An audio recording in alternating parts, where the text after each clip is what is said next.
என்ன பிரச்சனைனா இப்ப திமுக காரங்க இன்னும் புரிஞ்சுக்க மாட்டேங்கிறாங்க. இன்னும் மினிஸ்டரா இருக்கான்னு இன்னும் ஒரு நினைப்பிலே இருக்கிறாங்க. இன்னைக்கு நோட்டிபிகேஷன் போட்டாச்சு.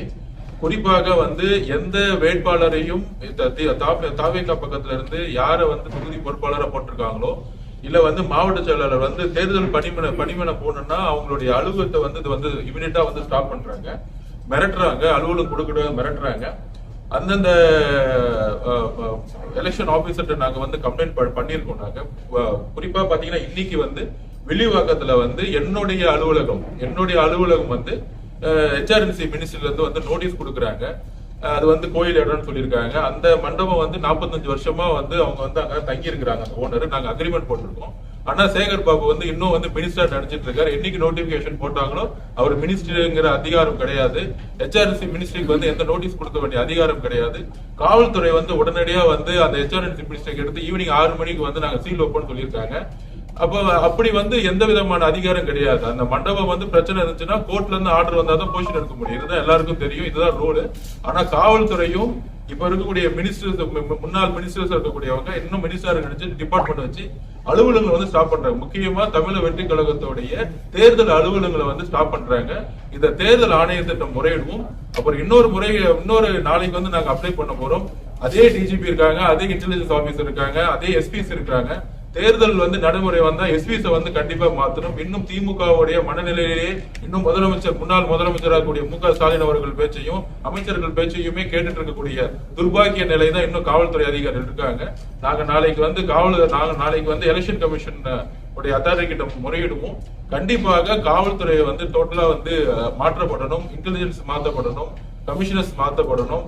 அப்புறம் அங்கங்க இருக்கக்கூடிய எஸ்பிஸும் சரி, டெப்டி கமிஷனரும் சரி, இப்ப எலெக்ஷன் கமிஷன்ஸோடைய பர்மிஷன் இல்லாம காவல்துறை எந்த விதமான நடவடிக்கையும் எடுக்க முடியாதுங்கிறத நாங்க வலியுறுத்துறோம். அப்படி அதுக்கு மேல அவங்க ஆக்ஷன் எடுத்தாங்கன்னா நாங்க நீதிமன்றத்தை நாடுவோம்.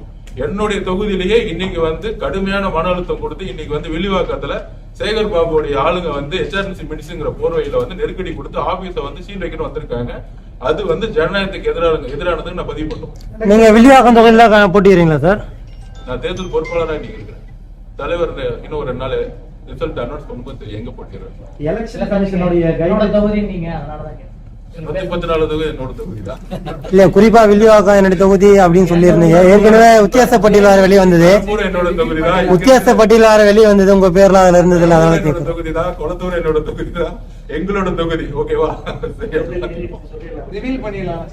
எங்களோட தொகுதி 234 தொகுதி நெருக்கடி அதிகமா கொடுக்குறாங்க. தேர்தல் ஓகேவா?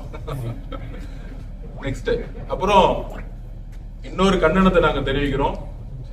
பொதுவா திமுக தேர்தல் காலங்கள்ல ஒரு 200 பேச்சாளர்களை காசு கொடுத்து அப்பாயின்மெண்ட் பண்ணுவாங்க. அவங்க திமுக காரங்களாவே இருக்க மாட்டாங்க, வேற அளவுக்கு திமுக காரங்கள்னு சொல்லுவாங்க. அப்படி நேத்து மதிப்புக்குரிய எங்களுடைய நம்பிக்கைக்குரிய இருக்கக்கூடிய நம்மளுடைய அப்துல் கலாம் ஐயா தமிழ்நாட்டுக்கு அவருடைய ஒவ்வொரு வார்த்தைகளும் பாத்தீங்கன்னா ஒரு பெரிய ஒரு முன்னுதாரணமா எதிர்கால தலைமுறைக்கு இருந்துச்சு. அவரு கூட பணியாற்றிய ஒருத்தர் தன்னை அவரு கூட பணியாற்ற ஒரு பெரிய ஒரு பர்சனல் செக்ரட்டரி மாதிரி சொல்லி சுத்திட்டு இருக்கவரு. அவர் பேரை கூட சொல்ல எங்களுக்கு வாய் வர மாட்டேங்குது.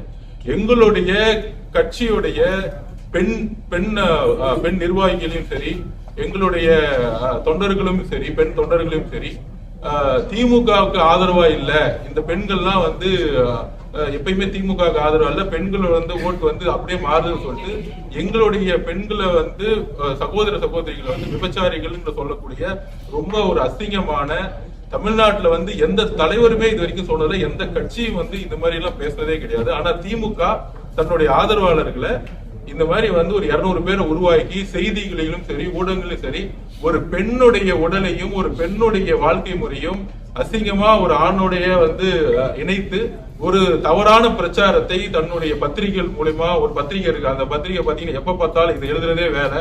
அந்த மாதிரி பத்திரிகைகள் இந்த மாதிரி ஒரு 200 பேச்சாளர்களை உருவாக்கி பெண்களை அசிங்கப்படுத்தியே பிரச்சாரத்தை உருவாக்கக்கூடிய ஒரு பிரச்சாரத்தை திமுக உருவாக்கிட்டே இருக்கு. அவங்களுக்கு நான் கடுமையான கண்டனம் சொல்றோம். எங்களுடைய சகோதர சகோதரிகளுக்கு மேல கை வச்சாங்கன்னா எங்களுடைய சட்ட ரீதியான போராட்டம் சரி, இமீடியட்டா அவர் மேல எஃப்ஐஆர் ஃபைல் பண்ணி இந்த மாதிரி பெண்களை கொச்சப்படுத்தினால எஃப்ஐஆர் பண்ணி அரெஸ்ட் பண்ணணும்னு சட்டமே சொல்லுது. அதை இமீடியட்டா நாளைக்கு தேர்தல் கமிஷன்ல நான் முறையிட போறோம். இந்த மாதிரி பேசுறவங்களை அவங்களை கைது செய்யணுங்கிறது நாங்க கடுமையா சொல்றோம்.